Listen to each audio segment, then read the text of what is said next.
Assalamualaikum warahmatullahi wabarakatuh. Selamat siang pemirsa, berjumpa lagi dengan saya Eko Adiasa Putro dalam program Sumsel Virtual Fest. Kali ini kita akan membahas masih tentang hal-hal yang berkaitan dengan kesehatan, masih hal-hal yang berkaitan dengan rumah sakit, masih hal-hal yang berkaitan dengan COVID-19. Pada siang hari ini saya telah terhubung dengan narasumber yang sengaja kami persiapkan untuk Anda semua. Beliau adalah Dr. Febri Wijaya, kasih penunjang medis di Rumah Sakit Bukit Asam Medika Tanjung Enim. Saya sapa dulu narasumber kita. Selamat siang Pak Febri. Siang Pak Adi. Sehat Pak ya? Alhamdulillah. Baik pemirsa, saya ingatkan kepada Anda semua, Anda bisa bergabung bersama kami melalui layan chat di YouTube maupun di media sosial Tribun Sumsel maupun Sriwijaya Post. Silakan ajukan pertanyaan kalau ada yang mau ditanyakan. Kita akan lebih kurang selama beberapa menit ke depan akan berbincang-bincang dengan Pak Febri Wijaya. Nanti beliau akan membahas tentang bagaimana memilih pemeriksaan penunjang untuk screening COVID-19. Begitu Pak ya? Ya benar. Baik Pak Febri, mungkin Pak Febri bisa menjelaskan pemeriksaan penunjang yang dimaksud di sini seperti apa Pak Febri? Silakan Pak. Langsung saja ya. Assalamualaikum warahmatullahi wabarakatuh. Waalaikumsalam. Selamat siang Pak Adi.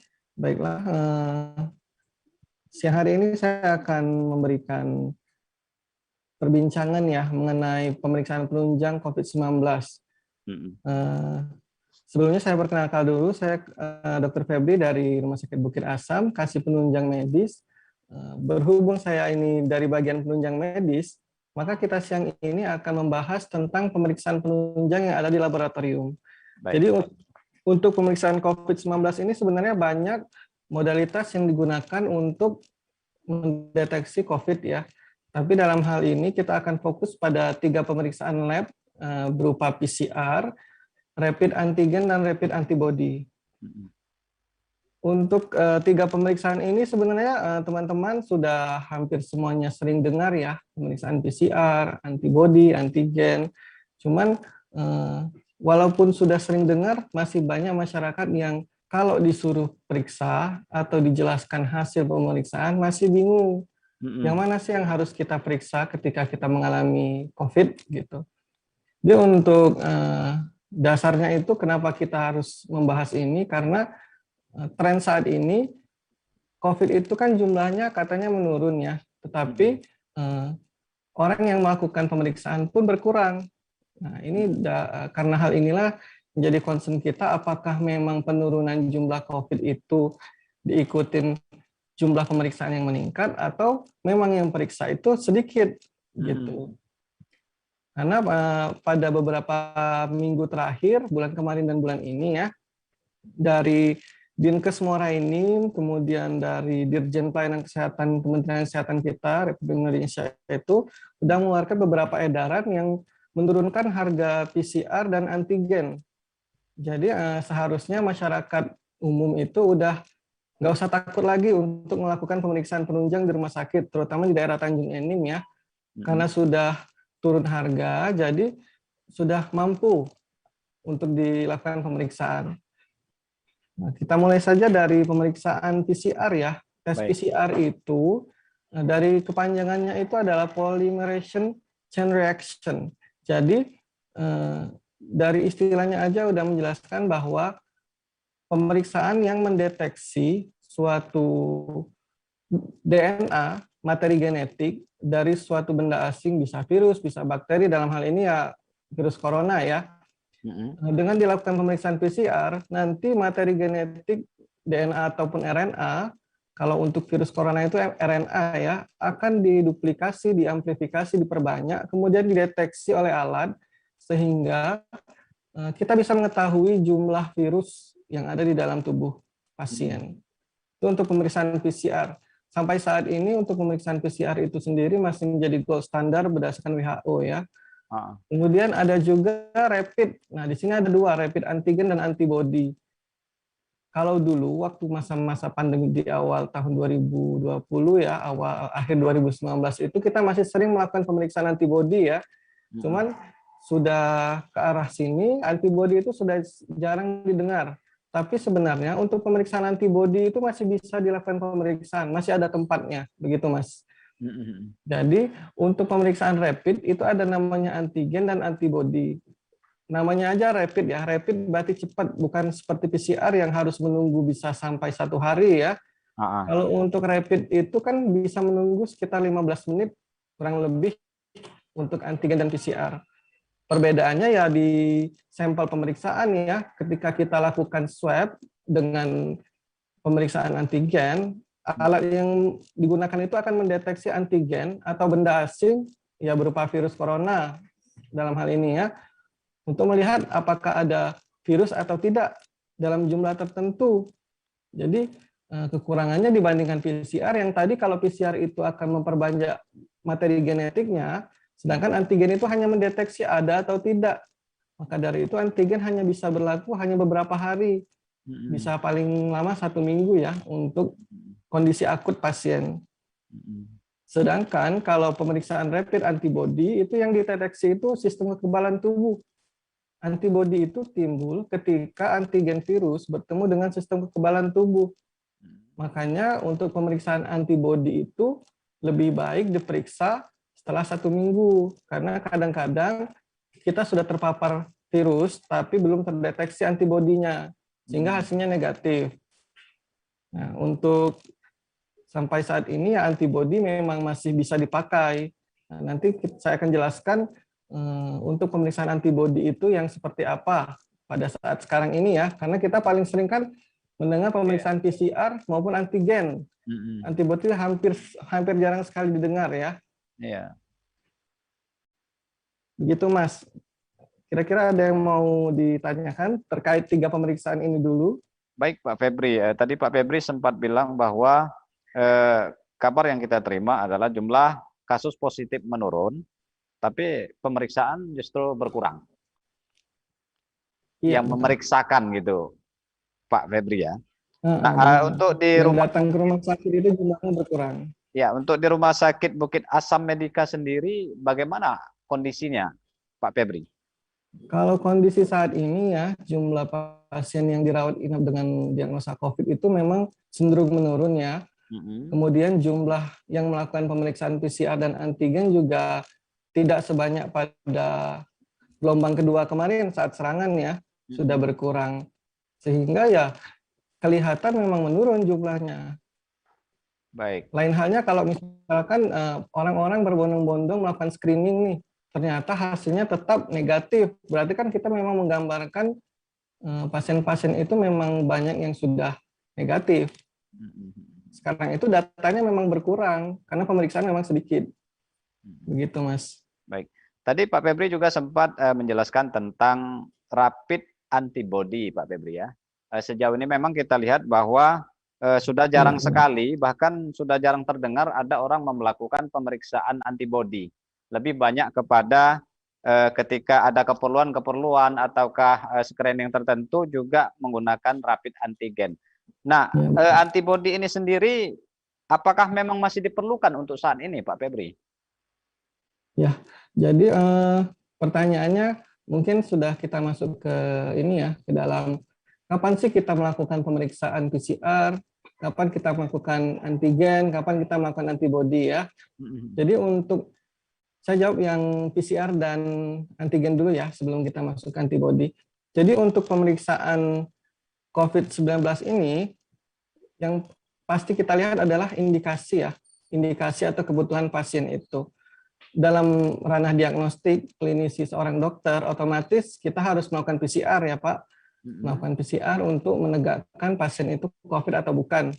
Kemudian antigen pun juga bisa dijadikan alat diagnostik karena di daerah-daerah tertentu masih belum ada alat PCR.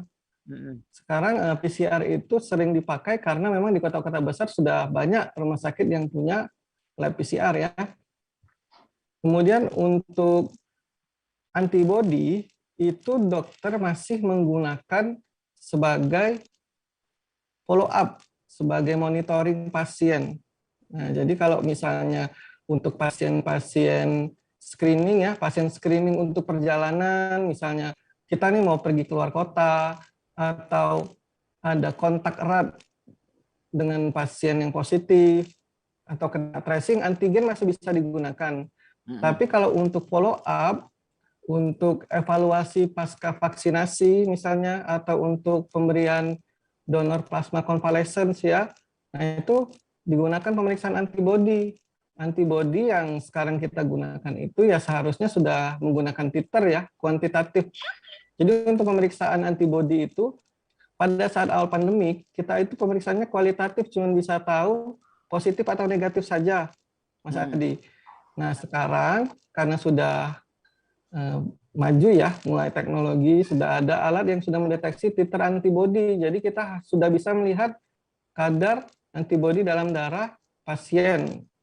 Nah, itu jadi untuk pasien-pasien yang pemeriksaan pasca vaksinasi, untuk evaluasi misalkan sebelum dan sesudah divaksin, itu udah bisa kita periksa titer antibodinya. Kemudian untuk pasien-pasien follow up, jadi kadang-kadang kan beberapa pasien dengan PCR yang melulu positif dari awal sampai berminggu-minggu dicek tetap positif, ternyata dilihat secara antibodi sudah menurun. Berarti kan itu hanya sisa jasad unik virus tersebut. Nah itu masih ada tempat untuk pemeriksaan antibodi oleh dokter. Jadi kalau untuk masyarakat umum ya, terutama kita kan sebagian sudah divaksin ya. Mas Adi udah divaksin belum? Sudah, Pak. Nah, sudah ya. Nah, kalau yang sudah divaksin itu kan lebih baik mungkin dosis pertama kita belum periksa ya. Dosis kedua, nah lebih baik sebelum kita dosis kedua kita cek dulu dengan antibodi. Titer antibodi berapa sih antibodi COVID kita sebelum divaksin dosis kedua. Kemudian setelah kita divaksin dosis kedua bisa cek 1-2 bulan, bahkan 3 bulan setelah divaksin yang kedua itu kita cek lagi antibodi naik atau enggak. Karena jika tidak naik berarti target kita untuk meningkatkan imunitas kan tidak mencapai target ya. Karena untuk meningkatkan imun itu banyak faktor, Mas. Ada faktor eksternal, faktor internal, ada banyak faktor lah. Jadi bukan hanya vaksin yang dikasih gitu. Pak Febri, berarti tujuan dari cek antibodi setelah kita vaksin itu adalah untuk mengetahui imunitas kita, Pak Febri ya? Iya, benar. Nah, kalau seandainya, kan ada banyak jenis ini vaksin yang disuntikkan ke masyarakat kita, ada beberapa jenis vaksin gitu, Pak Febri. Nah, kalau ternyata memang setelah vaksin pertama, kita tes antibodi, kemudian tidak ada peningkatan, itu selanjutnya seperti apa jadi tindakan kita, Pak Febri? Ya, jadi ini kita harus tahu dulu ya, vaksin itu kan salah satu upaya kita untuk menghindari yang namanya COVID ya. Kalau istilah kita itu sebenarnya vaksin itu garda kedua setelah protokol kesehatan. Jadi yang benar itu ya memang protokol kesehatan dulu, yang 5M itu kita tetap lakukan. Ketika kita sudah melakukan vaksinasi ternyata memang daya tahan tubuh atau kekebalannya tidak mencapai target, ya apa boleh buat ya, karena sampai saat ini itu berdasarkan penelitian antibodi yang dianggap sebagai seroprotektif. Seroprotektif itu istilahnya berapa sih kadar antibodi yang bisa melawan virus. Nah, sampai saat ini kadar tersebut pun belum disepakati oleh dunia internasional berapa kadar seroprotektif untuk COVID ya. Tapi paling tidak kita bisa mengevaluasi apakah ada kenaikan kadar sebelum dan setelah divaksin.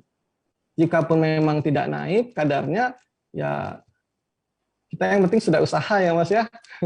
Karena dia banyak faktor, ada faktor eksternal, faktor makanan, aktivitas gitu ya. Jadi kalau misalnya kita sudah divaksin ternyata tidak naik, ya berarti kita harus lebih ketat lagi nih protokolnya. Karena memang target antibodi kita tidak tercapai gitu. Artinya orang berpikir nantinya begini Pak Febri, misalkan ternyata antibodi tidak naik setelah 1 minggu vaksin pertama diperiksa, ternyata antibodinya tidak naik.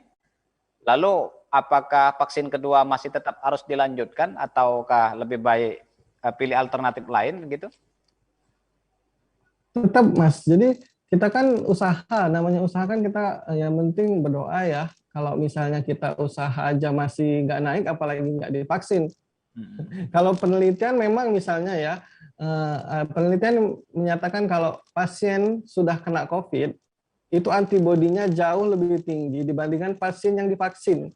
Nah, jadi pilihannya apakah memang mau kena COVID dulu biar naik lebih tinggi atau dengan vaksin. Nah, jadi gitu.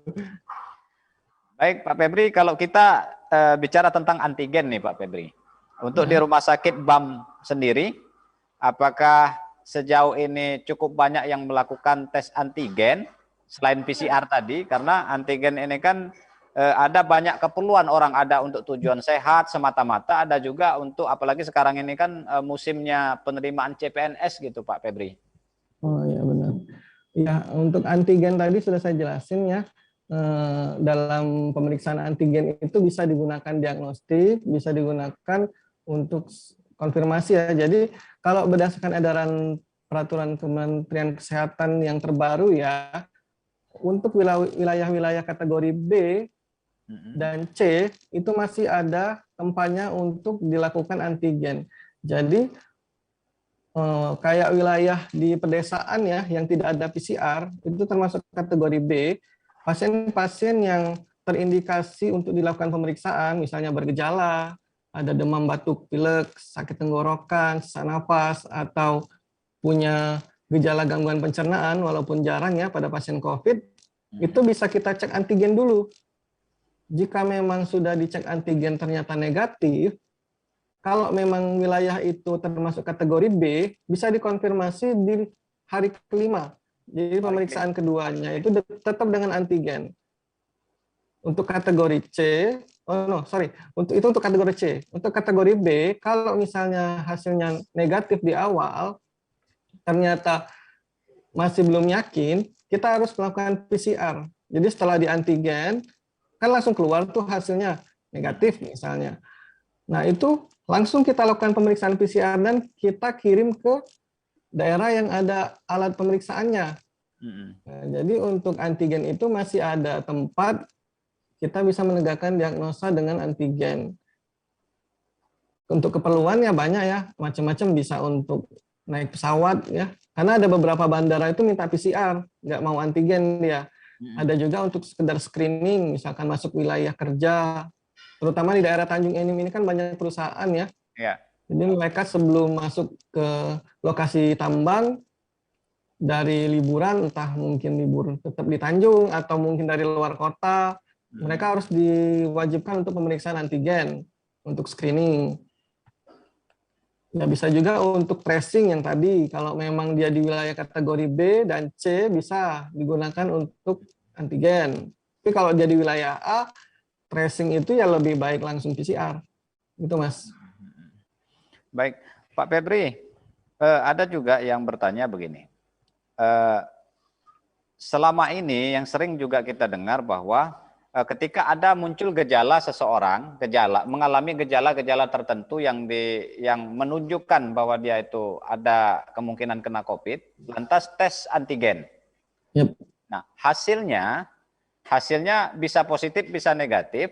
Nah, ketika positif biasanya dia langsung PCR, dan ketika negatif biasanya dia berhenti, tidak melanjutkan lagi gitu. Itu gimana menurut Pak Febri? Nah, ya jadi gini Mas ya, kita kan tadi sudah dibahas di awal ya, kapan sih kita melakukan pemeriksaan antigen ya. Jadi kalau memang kita lihat secara umum, kalau pasien itu tanpa gejala, berarti kan harus ada alasan kita lakukan pemeriksaan. Alasannya ya kontak erat yang pertama. Yang kedua, tracing ya. Nah, kalau misalkan memang sudah diperiksa antigen ternyata negatif di awal, yang tadi untuk kategori B dan C, untuk kategori C, hari kelimanya kita cek lagi antigen. Tapi untuk hari kelima di wilayah B itu kita konfirmasi dengan PCR. Jadi jangan serta-merta kita periksa antigen di awal negatif, kita langsung beranggapan itu negatif ya. Jadi selama kita menunggu hasil kedua itu tetap isolasi mandiri. Begitu. Baik. Pak Febri, untuk di Rumah Sakit BAM sendiri gimana pelayanan untuk pemeriksaan penunjang ini, Pak Febri? Kalau kita boleh bicara tentang harga, seperti apa PCR, antigen, kemudian antibodi di sana? Baiklah, kalau bicara tentang harga ya, kita sudah sesuai dengan peraturan Kementerian Kesehatan ya, sesuai surat edaran dari Dinkes Kabupaten Muara Enim juga. Untuk PCR itu kan dihitung 1 kali 24 jam ya. Kalau di sini kita mengeluarkannya itu jam 3 satu hari ya, H+1.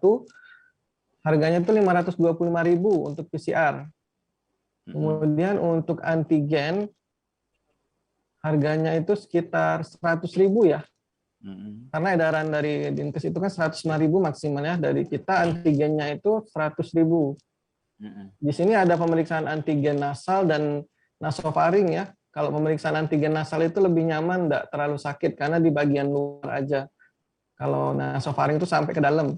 Nah, di Rumah Sakit Bukit Asam sudah ada dua-duanya itu pemeriksaan antigen.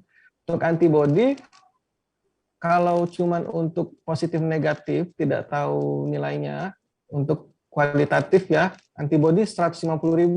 Tapi untuk rapid antibody kuantitatif titer itu harganya 237.000, 240.000 sekitar itu, Mas. Oh, segitu. Oke. Oke, Pak Febri. Tadi sempat ada pertanyaan ya dari netizen kita. Ini Pak Febri ada yang bertanya dari Yayan Danovan Yogasara Gumai. Apa yang harus dilakukan jika dalam 14 hari terakhir berkontak langsung dengan pasien positif COVID-19? Ya, jadi indikasi kita melakukan tracing ya, itu pertanyaan lebih tepat. Jadi kalau kita merasa kontak dengan pasien terkonfirmasi atau kita bergejala ya, itu kita bisa periksa screening 2 hari sebelum kontak dengan orang tersebut sampai 14 hari setelah kontak dengan orang tersebut. Atau misalnya kita kontak ini dengan orang tersebut tapi tidak jelas hasilnya, bisa 2 hari sebelum dia periksa sampai 14 hari setelah pemeriksaan swab pasien tersebut. Nah, jadi kalau misalnya kita sudah kontak dengan orang, kira-kira dia terkonfirmasi, dan kita harus hitung kira-kira berapa hari yang lalu. Kalau sudah seminggu yang lalu, berarti ya nggak harus 2 hari yang lalu, harus di screening. Ya, dia ini mengharapkan penjelasan ketika kontak itu Pak Febri dia di hari ke-14 pasien. Di hari ke-14 itu ada anggapan bahwa ketika sudah 2 minggu atau 14 hari sudah tidak membahayakan lagi. Jadi kalau ada yang kontak di hari ke-14, ada yang merasa tidak perlu periksa. Itu bagaimana Pak Febri?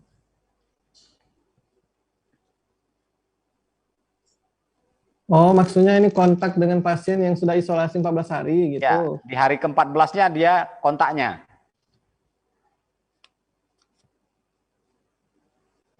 Kalaupun misalnya sudah hari ke-14 ya, sebenarnya kalau sudah hari ke-14 kan udah akhir ya. Kalau misalnya pertengahan masih bisa. Tapi kalau hari ke-14 kan itu udah ujung ya. Kadang-kadang kalau sudah hari ke-14 ya nggak harus diperiksa lagi. Karena kan dia dari min 2 hari sampai 14 hari. Kalau sudah hari ke-14 dan pasien baru ketemu kita ya kemungkinan sih nggak menular. Tapi memang pada kasus tertentu ada yang sampai hari ke-14 tapi jarang. Karena kalau misalnya virus itu kalau sudah menginfeksi dan gejalanya berat, ya bisa mungkin sampai hari ke-21 ya. Tapi kalau misalnya cuma gejala demam, gejala ringan ya, 1 minggu itu antibodi sudah naik dan sudah melawan virus. Jadi kemungkinan sih kalau misalnya masih berkontak di hari ke-14, sudah overlapping itu ya nggak harus diperiksa juga kalau sudah hari ke-14. Kecuali kalau memang kurang yakin karena orangnya juga masih bergejala ya, nah itu kita masih bisa untuk periksa antigen. Baik, mungkin Mas Yayan yang menyaksikan acara ini tadi sudah dijawab Dr. Febri bahwa tentu masih tergantung dengan bagaimana kondisi yang bersangkutan ya Pak Febri ya. Kalau misalkan masih menunjukkan gejala yang berat, tentu untuk lebih aman sebaiknya periksa. Tapi Ya, kalau ternyata gejalanya mungkin tidak kelihatan lagi atau orangnya sudah tampak sehat, ya bisa saja tidak melakukan pemeriksaan. Begitu Dokter Febri ya. ya benar. Baik Pak Febri, satu-satunya salah satu rumah sakit di Muara Enim yang sudah punya laboratorium PCR kan Rumah Sakit BAM ya, Pak Febri. Ya benar Pak. Ya, bagaimana Pak Febri statusnya sekarang ini? Apakah eh, masih berguna kalau kita bilang seperti apa namanya ketika tadi ada disebutkan berkurang orang melakukan pemeriksaan, lantas laboratorium PCR kita ini untuk sementara ini apakah masih tetap melayani atau memang berkurang itu maksudnya stop atau bagaimana Pak Febri? Nah, jadi kalaupun lab kita ini kan bukan hanya melayani untuk umum ya, kita juga di sini untuk perusahaan, terutama PTBA ya. Jadi kalaupun misalnya jumlah pasien umum yang datang berkurang, kita tetap harus evaluasi kebutuhan di internal sendiri, kebutuhan perusahaan. Karena bagaimanapun juga kan perusahaan ada protokol kesehatan, Pak. Sedangkan kalau di luar kan orang bisa saja nggak periksa. Jadi tetap untuk lab kita kemungkinan sih bakal tetap buka sampai dievaluasi kalau memang sudah tidak dibutuhkan. Untuk lab kita sendiri juga kan sudah terdaftar di Kementerian Kesehatan ya Pak ya. Jadi kalau misalnya untuk wilayah Muara Enim, memang banyak harus ngirim ke sini. Oh. Jadi ya kita harus tetap buka di sini. Berarti masih banyak yang harus dilayani untuk laboratorium PCR di Rumah Sakit BAM Pak ya. Pak Febri, ini Ya, ada lagi pertanyaan ini dari Margaret A. Gimana kalau PCR sebelum keberangkatan pesawat positif, padahal belum 3 bulan sembuh dari COVID? ya. Oh. Itu balik lagi Pak ya. Jadi untuk pemeriksaan PCR, tadi kan tujuan periksa itu untuk menentukan jumlah virus, viral load ya, viral load-nya itu. Jadi nilai positif negatif itu tidak menentukan pasien menginfeksius atau tidak. Jadi ada yang namanya city value ya. City value itu kalau bahasa awamnya itu jumlah atau nilai yang didapatkan dari alat untuk mendeteksi berapa banyak virus. Jadi semakin banyak virus, semakin tinggi, semakin rendah nilai city value-nya. Jadi kalau misalkan positif, itu positif yang bagaimana dulu nilai city value-nya. Makanya harus tetap konsul ke dokter paru ya terutama, untuk menentukan pasien ini positif, positifnya gimana nilai city value-nya. Apakah rendah atau tinggi? Semakin tinggi nilai city value, berarti semakin sedikit virus yang ada. Nah, bisa aja kalau misalkan pasiennya 3 bulan lalu kena COVID misalnya, dengan city value yang rendah, terus 3 bulan dicek lagi ternyata city value-nya masih positif, masih di bawah cut off ya, istilah kita ya, tapi ternyata sudah tinggi nilai city value-nya. Tapi virusnya tinggal sedikit, sebenarnya itu sisa-sisa aja gitu. Nah, untuk penjelasannya itu ya harus ke dokter paru. Kalau misalnya butuh untuk surat keterangan, ternyata sudah dicek beberapa kali masih positif, ya itu paling nggak harus ada keterangan dari dokter spesialis yang menyatakan nilai positif ini tidak menginfeksi atau tidak menyebar ke orang lain gitu. Baik, itu Ibu Margaret ya sudah dijawab oleh Dokter Febri. Tadi seperti apa yang dijelaskan oleh Dokter Febri. Perlu saya ingatkan kepada masyarakat di Sumatera Selatan pada umumnya, kemudian khususnya yang ada di Kabupaten Muara Enim dan Tanjung Enim, bahwa tadi sudah diinformasikan oleh Pak Febri, Rumah Sakit BAM melayani pemeriksaan mulai dari PCR, kemudian antibodi, ada juga antigen, sekaligus tadi sudah dijelaskan bahwa Anda bisa mendapatkan pelayanan di rumah sakit tersebut dengan harga tadi yang sudah disebutkan seperti antibody sekitar 150.000, kemudian PCR 525.000, dan ada juga antigen. Anda bisa dapatkan pelayanan dengan harga cukup dengan membayar 100.000. Begitu Pak Febri ya. Ya benar Pak. Baik Pak Febri, saatnya Pak Febri menyampaikan closing statement. Mungkin ada hal-hal yang perlu dijelaskan kepada masyarakat Sumatera Selatan umumnya atau Kabupaten Muara Enim terkait dengan fasilitas yang ada di Rumah Sakit BAM yang bisa dinikmati oleh masyarakat. Baiklah. Untuk informasi ke masyarakat umum, jadi Rumah Sakit Bukit Asam ini kan bukan hanya untuk karyawan PTBA ya, sudah menerima pasien BPJS dan umum. Jadi untuk masyarakat yang membutuhkan ya sudah bisa melayani PCR, antigen dan antibody. Kalau memang bergejala bisa digunakan jaminan di sini, bisa pakai BPJS gitu. Asal ada rujukan ya dari vaskes pertamanya. Tapi bisa juga melayani umum di sini.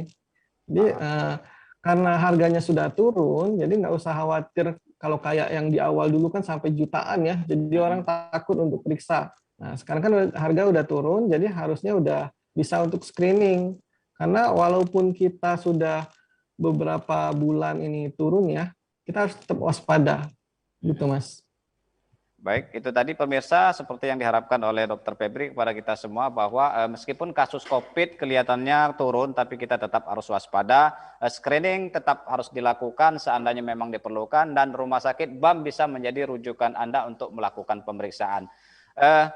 Demikian mungkin acara kita pada siang hari ini. Saya mengucapkan terima kasih banyak kepada Pak Febri yang sudah meluangkan waktu untuk bergabung bersama kita, sudah berbagi cerita dan pengalaman serta pengetahuan tentang pemeriksaan penunjang medis. Mudah-mudahan bermanfaat untuk kita semua. Demikian saya sampaikan kepada Anda semua, saksikan terus bahwa Sripo maupun Tribun Sumsel setiap hari tayang mulai dari pukul 10 kemudian juga pukul 14.00. Demikian, Assalamualaikum warahmatullahi wabarakatuh.